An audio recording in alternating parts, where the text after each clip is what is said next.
What's up guys, Eli here. I yet again have a stack of stuff, actually several stacks of stuff that have kind of piled up over the last month or so. So I figured it was time to do a no stuff video. So yeah, we're gonna just do all CD today. I got some other stuff that I'll show another time. So yeah, let's get started.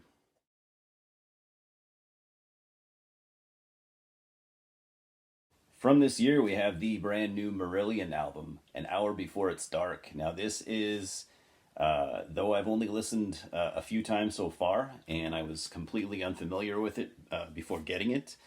This is top 10 list material, and by the way, yes, I am going to do a top 10. Might even be a 15 or a 20, but I'll do a top list of sorts. And I can tell you, even only having this album for a couple of weeks, it's going to at least crack into my top 5. It's that good. Now I have really only been getting into Marillion over the last couple of years, very, very slowly. I have a couple of their older albums. I didn't have any of their newer stuff, with their current singer, Steve Hogarth. I mean, he's been in the band for several decades at this point. So my buddy Scott Wilcox sent me the last two Marillion albums. Thanks again, Scott. And this is just an incredible album. Everything about it is good. The music is amazing. The packaging is great. It's a digipack, but it has some amazing artwork. I'm going to pull it out real quick and just kind of show you. I know most of you guys aren't into this kind of stuff, but the photography and just the general artwork in the booklet in this thing is just amazing. I don't know why I'm looking at it, but it's just there's a lot of artistry going on here. It's killer packaging, which is always a plus. The music, of course, is most important, and I will say I have never really heard an album quite like this, at least in this genre, and I don't know what you'd call it. So if you're not super familiar with Marillion, they formed in the late 70s as they're one of the famous British prog bands, but they were kind of like the second wave of British prog because they were not there early on. British prog was popular, or prog in general was popular from like 70 to 74, 75. So by the mid to late 70s, it had already started to become much less popular. However, it always existed. So Marillion came along. They worshipped at the altar pretty much of Genesis, and their early stuff does kind of have a Genesis influence, but they always have their own sound. This album, however, this is 2022. This is not 1978 anymore. So it does sound, at least to me, it sounds like a completely different band, and that's totally fine.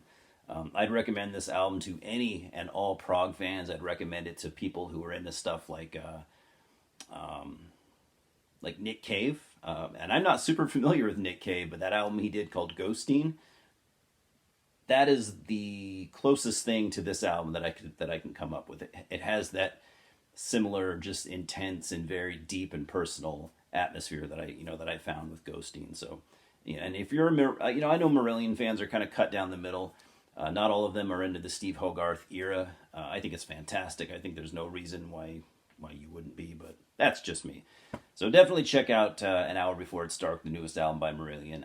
I just think it's fantastic. And if I'm not wrong, correct me if I am, Scott, if you're watching. I think it's their 20th album. Pretty sure that's what I counted.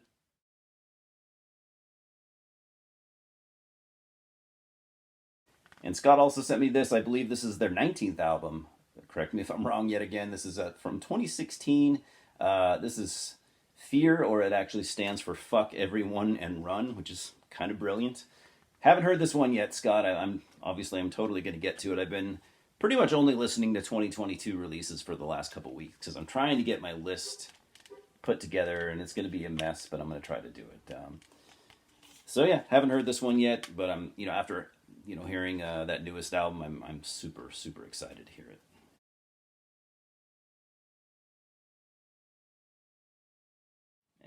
Again, Scott, thank you. Definitely was fucking awesome of you. Staying in the prog territory, we have the third solo album from Steve Walsh from 2005, Shadow Man. I know this wasn't a big record label that put this out, but holy shit, man. This, I know it was 2005, but this thing is just, the layout and everything about this is pretty ugly. So Steve Walsh, you might know for, he was the original singer for Kansas, one of my favorite bands of the last decade. He left Kansas because he was fucking burnt out. The singers have it pretty rough, especially hitting notes that he does for decades at a time, long tours. His voice is pretty well shot. However, he does, with his solo stuff, he does manage to, he can still sing. He just can't hit those high notes. So, what any great singer will learn how to do, especially singers, known for hitting the high notes, they will adjust the way that they sing. I mean, it's not like you lose the ability to sing, you just lose the ability to hit certain notes. So, I haven't listened to the whole thing yet, but he seems to be able to do that. His voice is deeper. It's not deep by any means. He's not really a baritone or anything like that. But you just got to learn how to recontrol. And it seems like he does that. He's not doing that cringy Jeff Tate shit where he's still trying to hit notes that he can't. That's the worst thing a singer can do. But musically, this is pretty cool. It's kind of heavier than Kansas. This does. You could probably set this next to modern Kansas, like the last two albums. I would say it's not as good, but it does have that similar, modern Kansas sound. It's sort of heavy. You could almost call this a prog metal album, but it's unique in its own way. Lots of keyboards, and again, I haven't listened to the whole thing yet, but it seems interesting so far. And I'm just a massive diehard Steve Walsh fan. He is one of the greatest singers in rock history. I won't even hear an argument against that.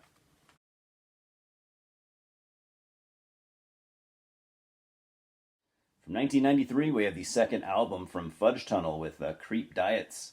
This came out on Earache Records around the time when, some of the Earache bands were getting snapped up by major labels. So this was also licensed to Columbia.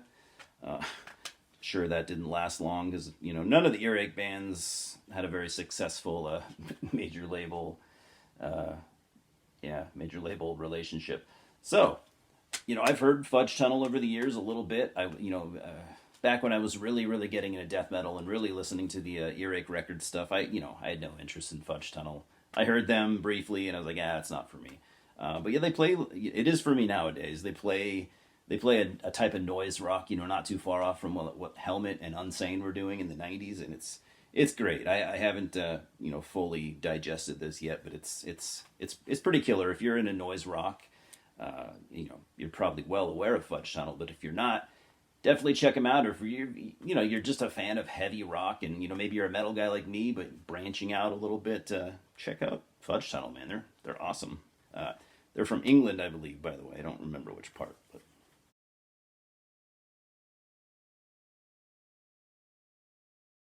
And the 1985 second album from one of my favorite bands, Dead Can Dance. Another band that I've been gradually getting into them for the last 10, 15 years. I did not have this album, Spleen and Ideal, but it is one of their best albums, although you could say almost all their albums, you could say, are one of their best albums. They really have no weak releases. A few that I like, less than others, but this is one of their strongest.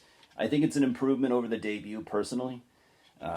I do like the debut, but it's not really one of my favorites. But 4AD recordings. I mean, this band is just absolutely magical. Everything they do is just it's just otherworldly amazing. It's to me, Dead Can Dance are just they're on a different plane of awesome. I can't compare them to anybody. Every time I listen to them, it's just like I'm taken. It's like a fucking out of body experience.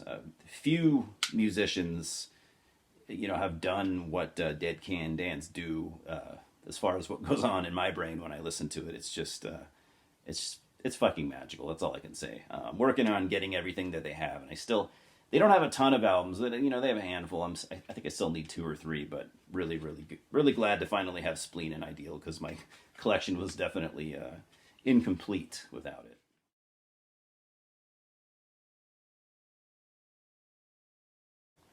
From 2019, we have the second full-length album from The Death Trip. This is it's called Demon Solar Totem. Came out on Profound Lore. Death Trip are an amazing and one of the most underrated black metal bands ever. I can't believe I don't hear people talk about this band more often. I'd been into them back when they were putting out their demos in like the late 2000s.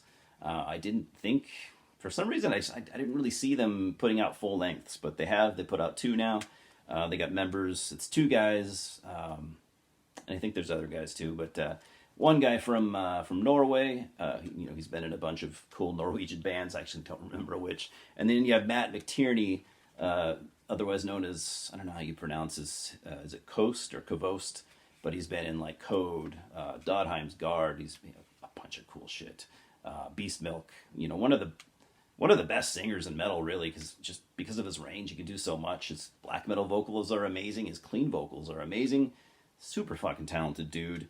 So this is like, goddamn, I would call this Norwegian style black metal. I mean, it totally sounds like that second wave, early to mid '90s Norwegian black metal. However, unique. It doesn't not sound like any of those bands in particular.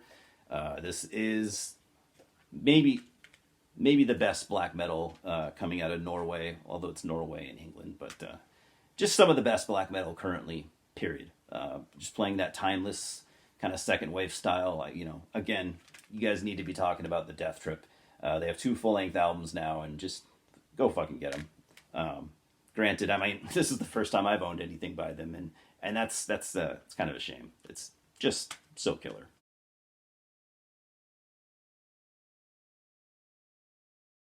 I know someone will probably bitch at me for this. Iced Earth, 1999, the first EP that they ever would do, the Melancholy EP. It's called. Did I need this in my collection? I really didn't, but seeing it out in the wild, I had to get it. It's just an EP. It's got some stuff from Something Wicked This Way Comes, which is probably my favorite album from them, but then there's a bunch of covers on here. It's got like a Bad Company cover. I'm not really a Bad Company guy. It's got a Black Sabbath cover, Electric Funeral. That's cool. I've never heard that. It's got the cover of The Ripper, Judas Priest. I haven't heard that either. Awesome.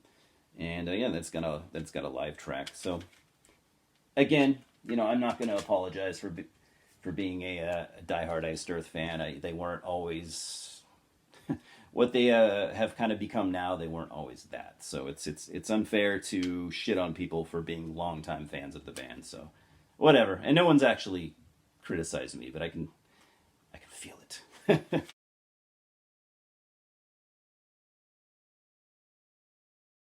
And from 2020, we have the 4th album by Midnight. What is this called?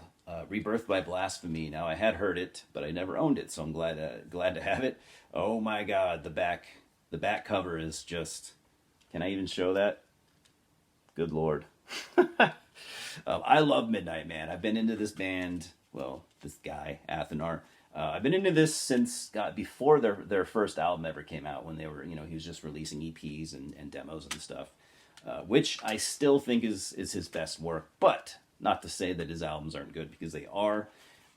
So 4th album, like I said, I believe this was an improvement from the album that came out before it, with Sweet Death and Ecstasies, I think it was called. I thought that was all right, but it didn't hit me the way that the 2 previous albums did. And I think this one's a return to a higher quality. And his album from this year, I think, is even better. It might be the album from this year could be the best full length, but I still kind of reserve that for the debut. But it rivals the debut. But this one's not far behind. So definitely get into Midnight if you are into Motorhead, if you're into Venom, if you're into early Bathory, stuff like that. I mean. Surely you know Midnight, but if you don't, do.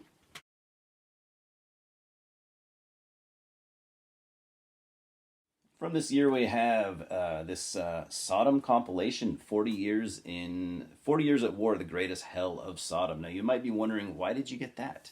And I got it because, first of all, it's kind of cool. They're re-recordings.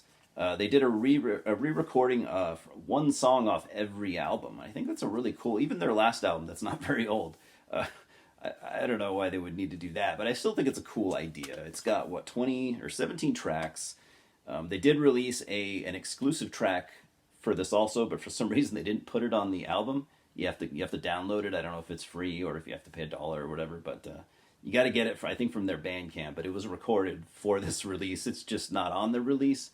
I know, weird. But yeah, so I got it because I was a big fan of that Destruction re-recording album that they did years ago at this point. What was it called? Thrash Classics or something like that. I know that they're not Destruction, but still, I really, really liked that re-recording album. It was killer. I actually when I want to hear destruction now, that is like one of the first things I reach for. It's got to be one of the best re-recorded albums ever. It's so good. So I was kind of hoping Sodom would do something similar to that. I haven't listened to it yet. Killer digipack with great artwork, and I'll show you some stuff. It's got a really nice booklet with tons of liner notes talking about the songs that they chose and all that. But it also comes with a poster of the cover art. I assume the vinyl version comes with a poster as well, but I don't know. I don't see why it wouldn't. It's double-sided. I'm definitely going to hang this. It's not huge, but I don't care. I hang small posters too. I'm already ripping it. What the fuck, dude? Awesome, right? Here's the other side. Now, maybe you guys can help me because I couldn't find this online, but look at the cover look at the artwork real closely. That has got to be Rock from Sadistic Execution. That is his art style to a T, but I could not find any information online. Maybe one of you guys know. But how cool is that, right? Now I am going to hang this, but now I have to choose which side to hang because they're both so cool. I hate when posters are double-sided and that both sides are cool. I think I might take this to like a Kinko's and scan one of the sides so I can hang both sides. So really, really awesome. Haven't heard it yet. Like I said, I don't think it's going to be terrible. It might be completely unnecessary because let's be honest, almost every single re-recorded album is just not really worth having. But I don't know. I'm hoping it's cool.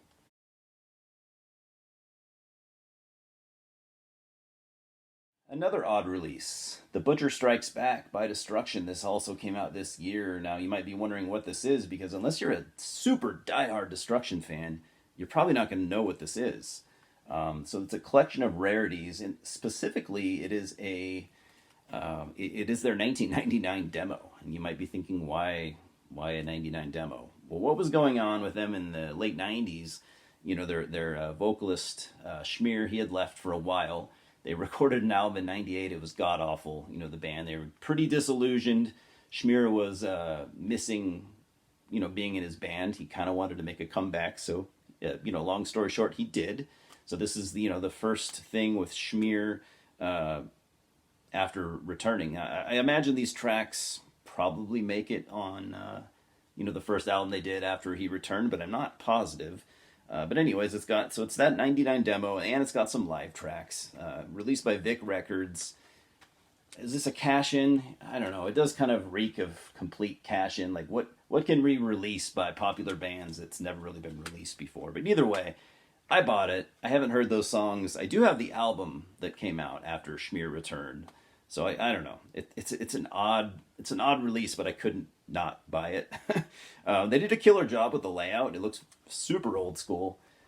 I love that. I even love the side with the font that they use. Very, very 80s looking, and I appreciate that. So I don't know. I don't regret buying it. Haven't listened to it yet, but I think it's an odd, like I said, potentially it's a cash grab, but I couldn't not buy it. So also, I think I bought it because I love Destruction, but I love their early stuff. Dude, their recent albums just don't do anything for me. I find them boring. Sorry, I know a lot of you guys like them, but I can't get into them. So I'm glad to have something newly released by Destruction that doesn't suck.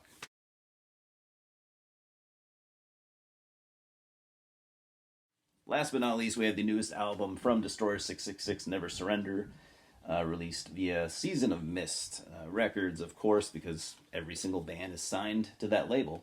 I've listened to this once, maybe twice so far. It's killer. I know what you're thinking. I don't appreciate clearly I support the band. I don't appreciate everything that has came out of Keith's mouth, and I'm sure he doesn't give a fuck. But I don't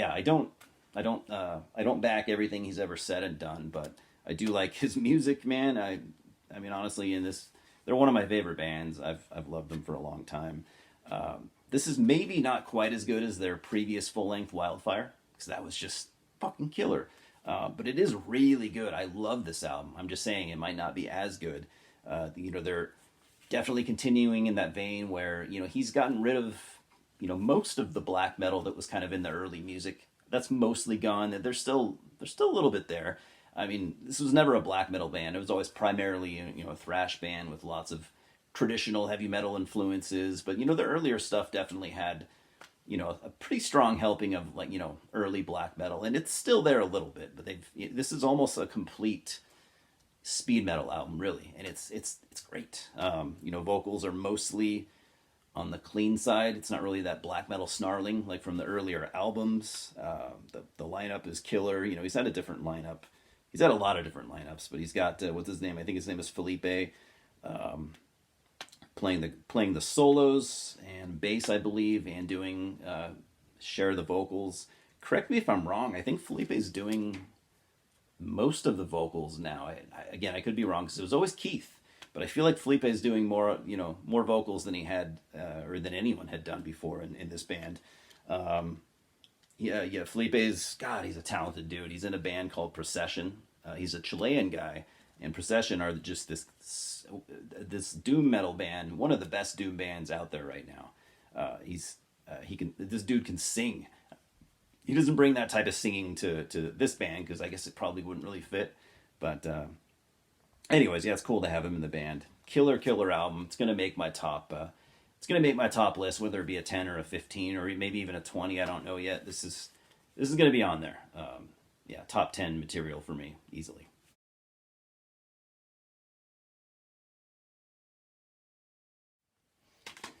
Anyways, guys, that's it. I appreciate you watching as always.